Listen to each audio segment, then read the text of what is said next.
हर जिले के अंदर आवासीय विद्यालय बनेगा और उसके साथ साथ हर जिले में वक्फ बोर्ड की ज़मीन हो तो बहुउद्देशीय भवन बनेगा। ये आवासीय विद्यालय वक्फ की ज़मीन पर बन रहा है। अल्पसंख्यक समाज के लिए विकास की ओर हमारे नेता नीतीश कुमार ने ध्यान रखे हैं और काम करते रहे हैं। नीतीश कुमार जी ऐसे नेता हैं, हमें लगता है हिंदुस्तान में सेकुलर नाम पे सिंगल नेता हैं जब सबकी बात करते हैं। सबसे पहले मैं अपने लोकप्रिय नेता जनाब नीतीश कुमार जी का शुक्रिया अदा करना चाहता हूं, जिन्होंने 2005 के आने के बाद माइनॉरिटी के लिए, अक़लियत के लिए, इस समाज के बराबर ध्यान रखा, ख्याल रखा और विकास भी उन्होंने किया। 2005 के बाद में देखा होगा कि एनडीए के साथ रहकर ही उन्होंने कब्रिस्तान की घेराबंदी पहली बार लगभग 8,000 से ऊपर उन्होंने कराया।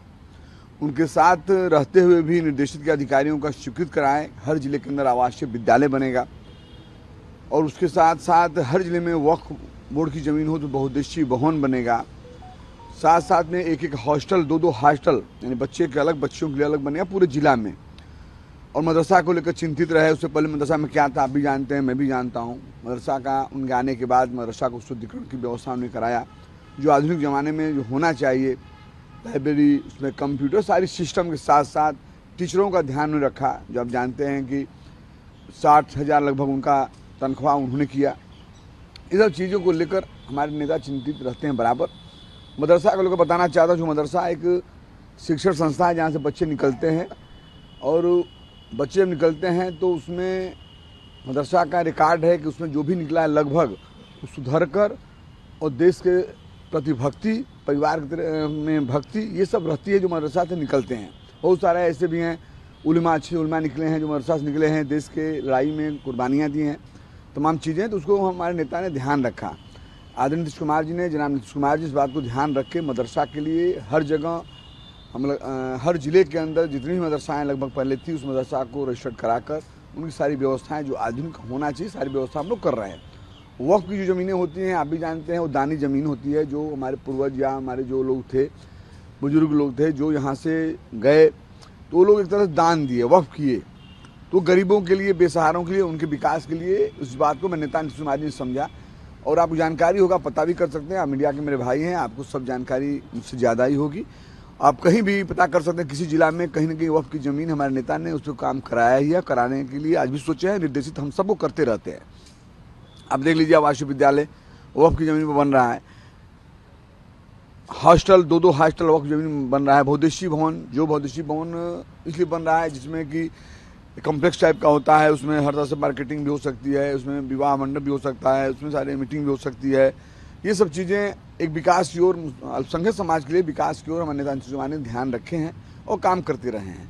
और उम्मीद नहीं, पूरा भरोसा है कि नीतीश कुमार जी ऐसे नेता हैं, हमें लगता है हिंदुस्तान में सेकुलर नाम पे सिंगल नेता हैं जब सबकी बात करते हैं। ऐसा नहीं कि एक ही जात की बात करते हो, हर जमात, हर जात की बात करते हैं। जात की राजनीति नहीं, वो जमात की राजनीति करते हैं, सबको लेकर चलने की बात करते हैं। जो संविधान में है, जो बाबा साहब डॉक्टर B.आर. अम्बेडकर ने संविधान दिया है, उस मुताबिक बिहार के साथ देश को चलाना चाहते हैं। आज देख रहे हैं देश के अंदर भी वो मौजूद हैं और देश को भी चाहते हैं शांति साथ साथ विकास हो। एक तरह जमा खान जी, आप लोग इतने बड़ा फैसला ले रहे हैं अल्पसंख्यक भाइयों के लिए और 21 मदरसा बना रहे हैं, विवाह भवन बना रहे हैं, मल्टीनेशनल भवन बना रहे हैं, आवासीय विद्यालय बन रहा है कि आधुनिक तरीके से लोगों को उसमें शिक्षा मिल सके। लेकिन आपके जो विरोधी है राष्ट्रीय जनता दल, वो तो आप पे ही आरोप लगा रहे हैं कि नीतीश कुमार खुद को सेकुलर पार्टी बताते हैं, उनकी पार्टी सेकुलर है, लेकिन जब वक्त में बिल में संशोधन हुआ उस समय तो वो चुप्पी साध गए। मैं तो यही कहूँगा, बहुत ज़्यादा उनकी आलोचना नहीं करना चाहता, चूँकि इस बिहार कि जनता ने उनको भी, उनके परिवार को भी मौका दिया था। मैं इतना कहना चाहूँगा उनसे, जो लोग बात बोल रहे हैं, आलोचना नहीं करना चाहता। आलोचना करना भी अपने बेइज्जती समझता हूँ, क्योंकि मैं जानता हूँ नीतीश कुमार जी के विकास के नाम पर, सौहार्द भाईचारा के नाम पर कोई भी नहीं है बिहार के अंदर जो कि हम उनकी आलोचना करें। कहीं लड़ाई में होता, कहीं आगे पीछे होता, यहाँ कोई मतलब ही इनका नहीं है। लेकिन जो आपने कहा है, बताना चाहता हूँ, उनको भी याद आना चाहिए, युवा रहे होंगे और बच्चे रहे होंगे जो माता पिता इस बिहार को संभाल रहे थे, ठग रहे थे, इस बिहार को बर्बाद कर रहे थे, बिहार के सौहार्द को बिगाड़ रहे थे, बिहार का विकास का कोई ध्यान नहीं था उनका। उनसे भी सवाल करना चाहिए। मेरे नेता पर क्या सवाल करेंगे? जो मेरा नेता कोरा कागज है, कहीं दाग अगर बता देगा, मैं बराबर कहता हूँ, मैं छात्र राजनीति का सफर तय किया हूँ, मैं कहता हूँ कि राजनीति छोड़ दूंगा। एक आदमी हम पार्टी के हैं वो बात नहीं मैं करता। आम जनमानस में आप जाइए, कोई एक शब्द कह देगा मैं राजनीति छोड़ दूंगा कि आज नीतीश कुमार जी कहीं कोई दाग हो। नीतीश कुमार जी का सोच बिहार का विकास, बिहार के अंदर सौहार्द बना रहे, भाईचारा बना रहे, हर समाज का विकास हो और सौहार्द के साथ साथ विकास हो, इस पर नीतीश कुमार जी ने ध्यान दिया है। आदरणीय नीतीश कुमार जी इतने बड़े लोकप्रिय नेता हैं, जिसको चाहते हाथ रखते कहाँ से कहाँ चला जाता, लेकिन ऐसे सैकड़ों हमारे नेता, ईमानदार नेता, जिस नेता ने पूरे बिहार को अपना भाई, अपना समाज, अपना परिवार, अपना दम ये मानकर पूरे बिहार के आवाम को, हर जाति को लेकर चले और पूरे बिहार के परिवार, पूरे बिहार के समाज को अपना परिवार समझकर उसको आगे बढ़ाए। मैं ये कहना चाहता हूँ, जो ये लोग बोल रहा है उनके अंदर कितने छेद हैं मैं बताना नहीं चाहता, तो सब जानता है, बार बार बताना कोई अच्छी बात नहीं है। हम लोग आलोचना नहीं करना चाहते। और दाग अगर लगाना चाहेंगे आप अपने सगे भाई पर लगा सकते हैं, अगर दाग लगाना चाहेंगे तो पिताजी पर लगा सकते हैं, कोई ना कोई कमी निकाल सकते हैं, मगर अगर अच्छे निगाह से देखेंगे, अच्छे चश्मे से देखेंगे। मैं उनसे कहना चाहता हूँ कि बैक होकर 2005 के पहले इतिहास जाने, उस समय याद उनको नहीं होगा हो सकता है, लेकिन 2005 के पहले उठाइएगा इतिहास। बिहार एक बीमार बिहार था, बिहार अस्वस्थ था, बिहार परेशान था, बिहार में भयावह स्थिति थी, बिहार के लोग परेशान थे, हर समाज परेशान था। वो क्या बात करेंगे? नीतीश कुमार जी से वो सीखें।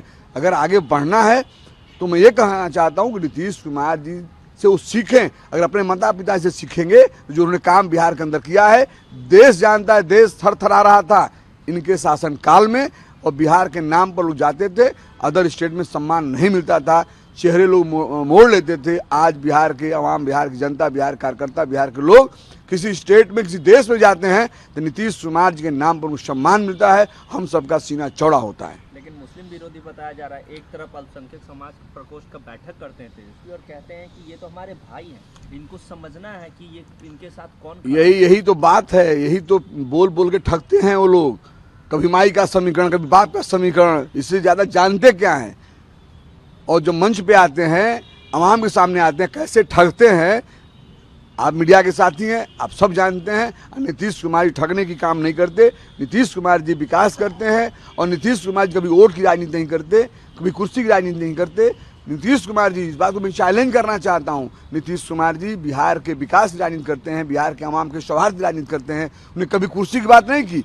आपने कभी मंच से नहीं सुना होगा कि नेता हमारे कहे होंगे कि माई का समीकरण है तो बाप का समीकरण है तो उनका समीकरण है, दादा का समीकरण है। वो कहते हैं पूरा बिहार मेरा है, कोई समीकरण नहीं, पूरी बिहार मेरी है। पूरी बिहार की आवाम जो बिहार में रहते हैं तो सारे मेरे हैं। वोट की राजनीति कभी नहीं किए हैं, कौन वोट देता है कौन नहीं देता है, सब उनका विकास होता है। और जो लोग चिल्ला रहे हैं, जो कह रहे हैं, उनके पार्टी का काम नहीं होता है। जिस क्षेत्र में विकास नेता ने किया है उनके पार्टी के लोग वहाँ नहीं रहते हैं, लेकिन मेरे नेता ने सबका काम किया है, सबका विकास किया। मैं इस बात को चैलेंज करना चाहता हूं कि हमारे बिहार के अंदर न रोड तो नहीं था, सब जानता है, बिजली नहीं थी, शिक्षा की कोई व्यवस्था नहीं थी, सौहार्द भाईचारा नहीं था, दंगे होते थे। वो लोग क्या बात करेंगे? आपको याद होगा भागलपुर का दंगा, जो आज माई का समीकरण देकर ठगने का काम कर रहे हैं, जो आज अल्पसंख्यक प्रकोष्ठ का मीटिंग करके ठगने का काम कर रहे हैं। मैं उनसे पूछना चाहता हूं, दरभंगा नहीं, भागलपुर के अंदर जो दंगे हुए उसका आपने कभी बात किया? उसका मुआवजा कौन दिया? जो मरे थे, जो नुकसान हुआ था, जो गड़बड़ किया था, उसका सजा कौन दिया? आप ठगने का काम करते हो, आप लुभावना बातें करते हो और उसमें कहीं भावना में लोग बह जाते हैं। मैं इस बात को कहना चाहता हूं कि कौन नेता है, कौन अच्छे काम करने वाले हैं, कौन सौहार्द के साथ बिहार की विकास करेगा, उसको लोग पहचाने। ऐसे ठग से दूर रहें। ये लोग ठगहारे लोग हैं, बिहार को लूटने वाले लोग हैं। एक प्राइवेट कंपनी बनाया है, इससे बड़ा क्या हो सकता है भाई? पूरी माता जी, पिताजी, भाई बहन, किसके लिए? बिहार को लूटने के लिए। वो क्या बात करेंगे? जो नेता सिंगल जनाब नीतीश कुमार जी, जो बिहार के तमाम आवाम को अपना परिवार मानकर विकास करते हैं, उनका कोई दांच करेगा?